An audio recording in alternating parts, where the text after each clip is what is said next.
Welcome to this lecture on transition metal organometallic chemistry from principles to applications. In the last few lectures, we have been discussing an important topic, particularly that of transition metal carbene complexes, their properties, their synthesis and their structural characterization. In this context, we have learned that there are two classes of this type of transition metal carbene complexes. They are mainly called the Fischer carbene as well as shock carbene. We have also looked into various synthetic strategies that have been employed in preparing these two carbene complexes, mainly the Fischer carbene as well as the Schrock carbenes.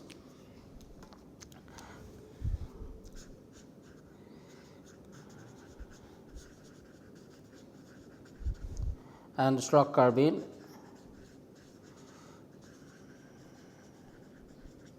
We have looked into their preparations.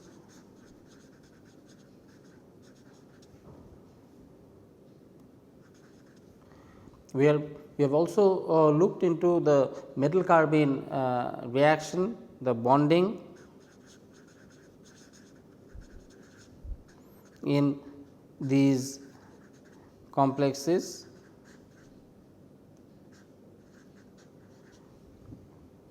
With regard to bonding, we mean the interaction of the carbonic moiety with that of the transition metal and how these leads to different kind of reactivity for these two types of carbene complexes. We have also looked into structural characterization or characterization of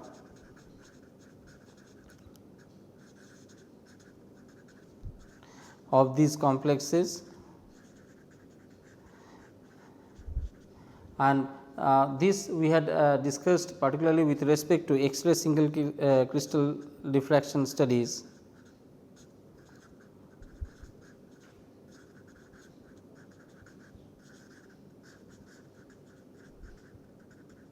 Studies of this kind of complexes. So, this had been the sort of the topic that we had discussed in our previous lecture, and in this today's lecture we are going to elaborate these characterization methods as well as reactivity of transition metal carbene complexes. In continuation with our previous discussion on structural characterization of an Fischer carbene complex whose structural parameters were discussed in the previous lecture, we are going to now take up one example of structurally characterized example of a Schrock carbene complex and see how they compare with that of the earlier discussed Fischer carbene complexes in terms of their structural integrity and other parameters. So, with this let us take a look at a structurally characterized Schrock carbene complex, particularly that of transition metal BCP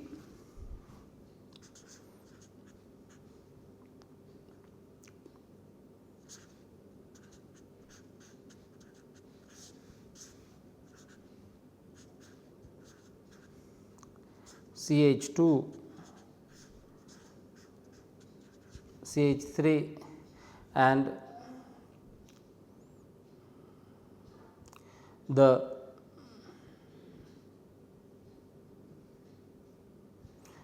structure of this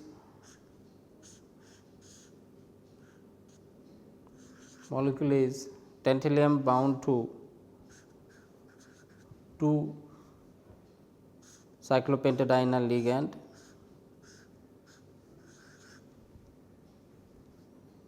with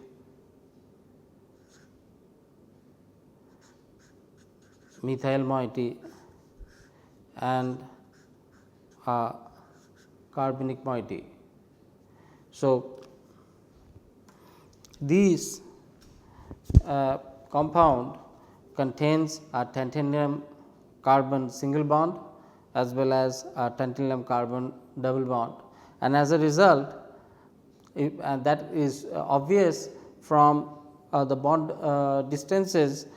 This tantalum methyl bond is much longer at 224 picometer, whereas because of its multiple bonding nature this tantalum carbene bond is way shorter at 203 picometer, and the angle over here is the angle between the 2 Cp and the tantalum is 138 degrees, whereas between the two tantalum carbon bonds this is about 95 degrees.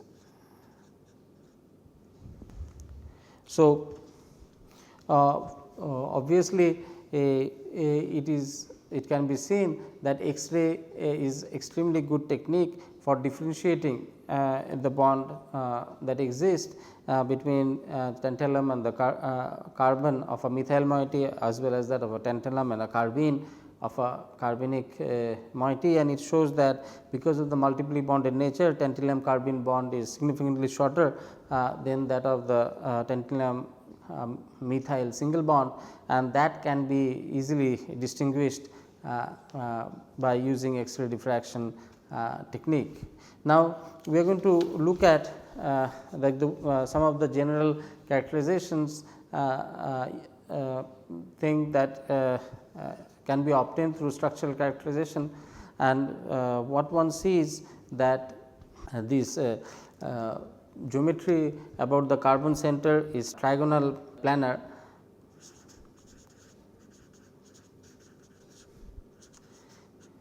at the C carbene is trigonal planar,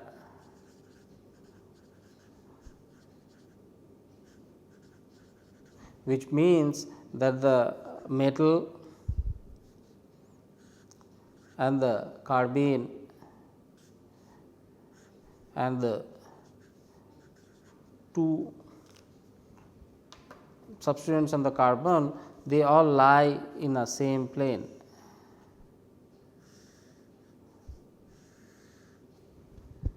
They all lie in a same plane in a displaying a trigonal planar geometry.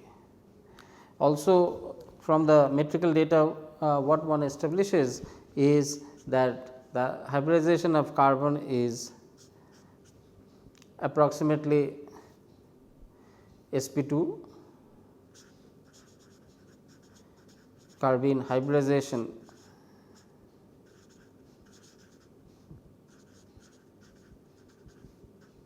is sp2 type. So, that means that this carbonic center is sp2 and these bond angles are somewhat about 120 degrees.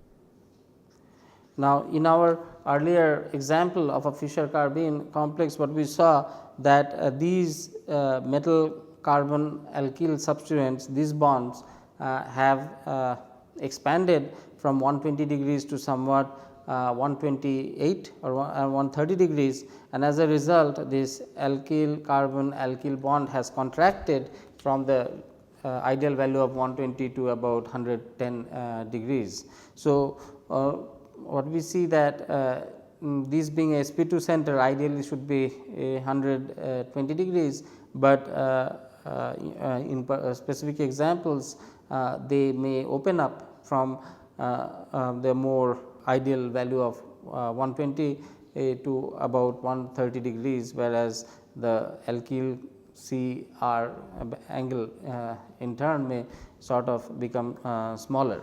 The metal as observed in our earlier example, Strock carbene example, where there was simultaneous presence of a metal carbon single bond as well as metal carbene bond, multiple bond, and what we saw that metal carbene MC carbene bond is significantly shorter than metal carbon single bond, and that is significantly shorter.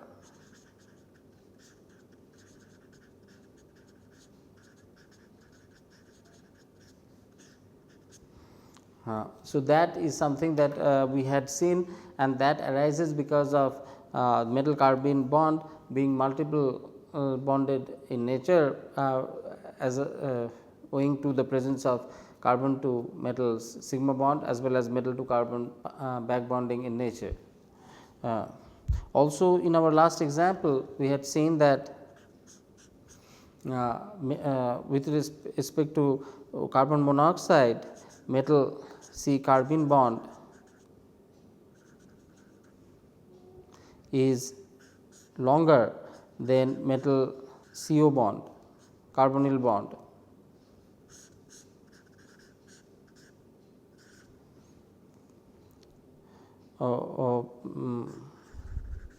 Metal carbonyl bond as a result of greater metal d pi to C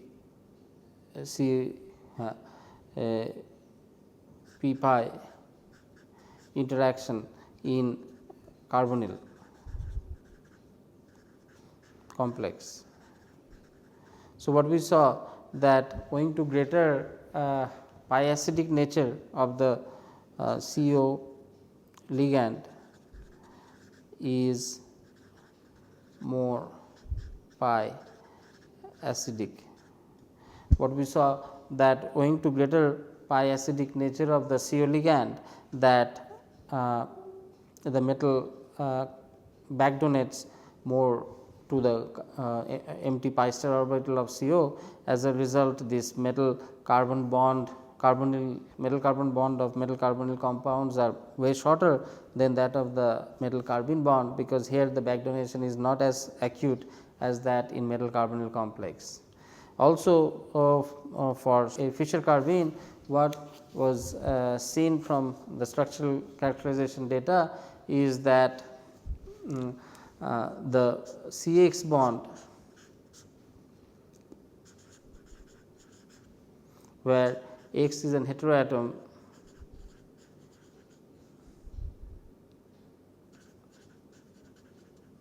is shorter than a single bond, and this was because of C p pi to x p pi to C p pi interaction. And what we see that the carbene center is stabilized by the metal orbital, and this can be explained by in this diagram, where we have, let us say, a heteroatom attached to a carbene, and the heteroatom is in has a the lone pair, and then there is this empty orbital on the carbene, and that can interact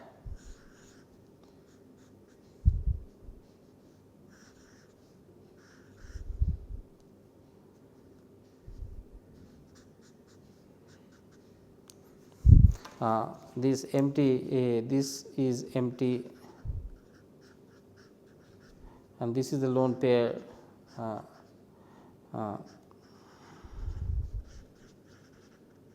pair. So, field, and this is filled. So, this empty orbital can be stabilized by electron donation from the metal as well as from the heteroatom lone pair. As a result, this CX bond, the CX bond because of this interaction is shorter than CX single bond. CX bond in carbene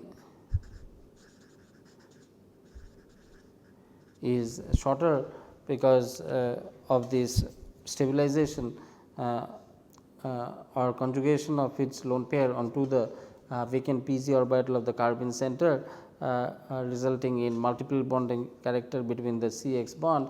As a result, it becomes shorter than that of a single bond distance, and this is mainly observed in case of Fischer carbene complexes. So, overall what comes out that a lot of information can be obtained from structural data using single crystal X-ray diffraction studies, particularly looking at various bond lengths and bond distances of the metal with the carbon or the heteroatom with that of the carbon, and that gives one the extent of relative interaction that is prevalent in each of these moieties. So, this X-ray thus is a very good parameter for obtaining an understanding of the interaction prevalent in these classes of compounds. So, now we will see that other than X-ray, for example, other spectroscopic technique like IR, Raman is also useful in understanding these metal carbene interaction, and particularly this is prominent in carbonyl complexes, which shows a lot of variation in metal carbonyl stretching frequencies, CO stretching frequencies as a result of back donation from the metal.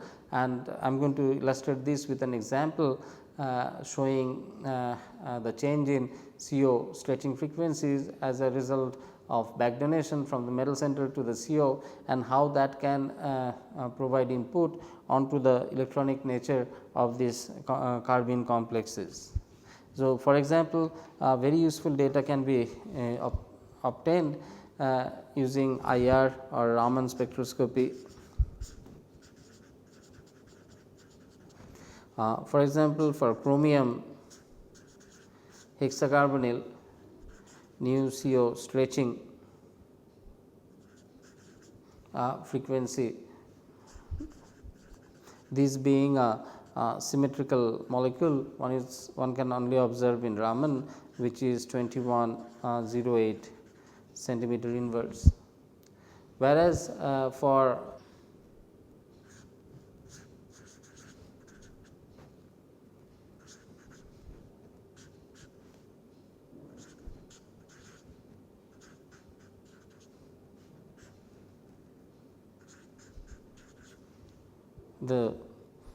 the new CO trans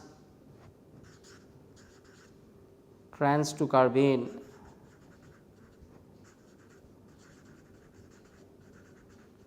appear at 1953 centimeter inverse, suggesting that there is more electron donation from chromium to carbonyl in this compound than in this,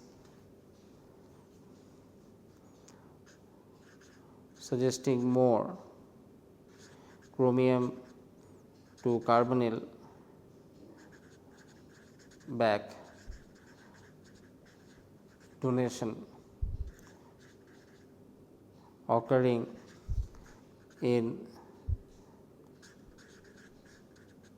CR, C, OMe, CH3 than in Cr, CO6. So, that shows that carbene is a very weakly pi acidic and strongly a sigma donating ligand, implies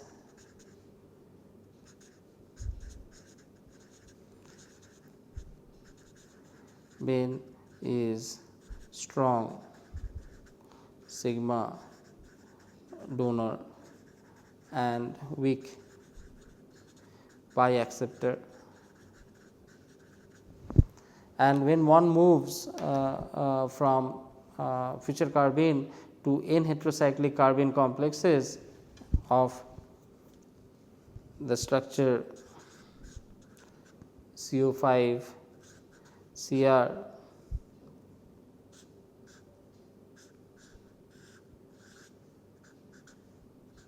having 2 nitrogen and methyl, then new CO trans to carbene.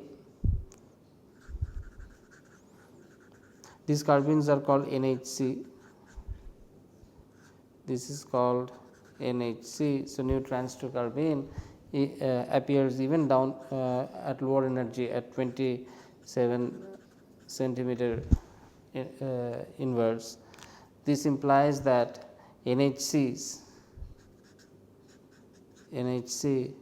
is a very strong sigma donor ligand and with extremely poor pi accepting nature. So, what it shows that how the metal carbonyl metal carbonyl frequencies shift as a result of this metal to carbonyl back donation that appear in complexes where their carbene is a ligand along co-ligand along with metal carbonyls. For example, in this chromium Fischer carbene carbonyl complex, the carbonyl trans to chromium show a stretching frequency at a much lower energy as a result of strong chromium to carbonyl interaction, which arises because of electron donating nature of the carbene moiety. Now, as one goes from Fischer carbene on to N heterocyclic carbene, which is even more electron donating as compared to the Fischer carbene, as a result the metal carbonyl interaction gets even more stronger, resulting in much lower nu CO stretching frequency at around 1927 centimeter inverse. So, these mixed carbonyl carbene complexes provide a good handle at looking at the extent of electron donation that occur between carbene and the metal center, and as well as the co-ligand carbon monoxide, and provides a useful tool for quantification of electron richness of this carbene by looking at a series of this kind of complexes. A good illustration of such electron donation occurred in metal carbonyl complexes having co-ligands as carbenes is shown in the example discussed here. Now, thus IR provides a very good example of how this can be used to gain insight into the pi acceptor and sigma donating nature of these ligands. Okay. Apart from IR, carbon NMR is also a very useful method where one can look at the chemical shift and then try to guess at the type of reactivity that they can show. And what is obvious from here that this metal carbene resonance spread over huge range, and that one cannot obviously sort of distinguish their reactivity by just by looking at their chemical shift. Okay. So, 13C NMR, in 13C NMR the C carbene resonance spread over a wide range, and for example, one can sort of see that for CP2 methyl tantalum CH2 13C NMR del ppm, this is arrives at 224, whereas for another Strock type compound T butyl CH2 whole 3 tantalum C T butyl hydrogen, this comes at 250, and then CO5 chromium carbene hydrogen in Me2, this is the Fischer carbene, this has 246 ppm, chromium 5, CO5 chromium C pH OMe, this comes at 351 ppm, CO5 chromium C pH 399 ppm, and one when one looks at the reactivity, reacts as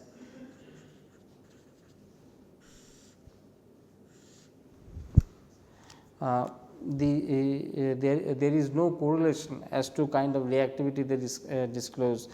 For example, display. For example, this Schrock carbene having a chemical shift of 224 ppm in carbon reacts as a nucleophile, whereas the tantalum one, which also has somewhere very close chemical shift of about 250, reacts as a nucleophile, whereas this Fischer carbene, which is also exactly of similar chemical shift, behaves completely different and reacts as an electrophile.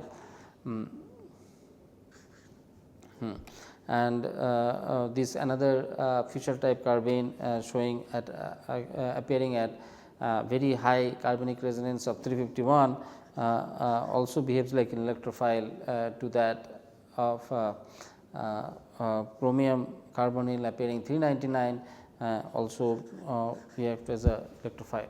So, what we see, one can conclude that the carbonic moiety appear in a wide range from 220 to about 400 ppm, and they can appear in any of this range, and it is very difficult to predict their reactivity just based on the chemical shift carbon resonance, because we can have Fischer carbene or Schrock carbene showing almost near equal chemical shift, but showing extremely opposite reactivity. So, this is consistent with the fact that the carbon resonance indeed vary a lot. For example, for the tridyl cation CH3 plus, that this del is 212 ppm, and for methyl Me3 plus, this is 336 ppm.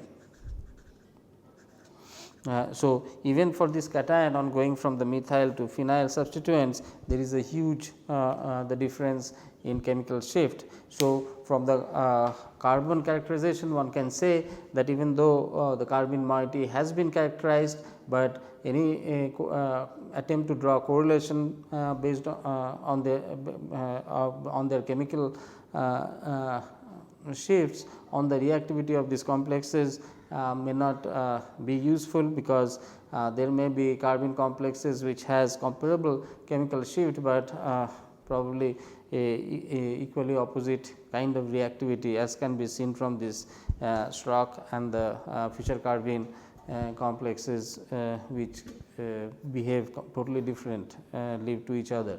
So, with this, let me conclude today's discussion. We have looked at various characterization methods that are often used for characterizing metal carbene complexes. In this regard, we started the lecture by looking at structural characterization of Schrock carbene complex, and looked at how the metrical data can indicate towards the kind of interaction that is prevalent between the carbonic moiety and the metal center. Having looked into that, we have also looked at other forms of characterization which provides insights into the metal carbene interaction, and that included IR Raman spectroscopy, where we saw that how heteroelectric complexes of transition metal carbonic moiety and carbonyls can be used to quantify the extent of electron donation the carbene offer onto the metal center by looking at the metal carbonyl stretching frequencies, and how that can be made a useful tool for analyzing the electron richness of the carbene ligands that are bound to the metal center. From the examples that we have discussed, we have also seen that carbenes are predominantly sigma donor with very little pi acceptance ability, and that when a carbonic moiety is attached to a metal carbonyl complexes, the metal becomes more electron rich, and as a result the metal carbonyl bond trans to the carbene moiety shows CO stretching at a much lower energy arising because of the more metal to metal carbonyl back donation interaction. We have also discussed about carbon C13 characterization of carbonic moiety, and what we have seen that this carbonic resonance of can appear in a widespread range of chemical shift, and that it is not useful for characterizing their reactivity directly with their carbon 13 NMR resonance. So, with that let me conclude today's lecture. We are going to be discussing carbene a bit more details, as these are very important molecules having lot of applications in chemical catalysis, and also has been recognized by the Nobel award in 2010 for olefin metathesis. So, a lot more of carbene and more insightful discussion in the next lecture in terms of their propertivity and reactivity that we will look up. That is going to come up in the next lecture. With that, I thank you for being with me, and I look forward to being with you in next lecture. Goodbye.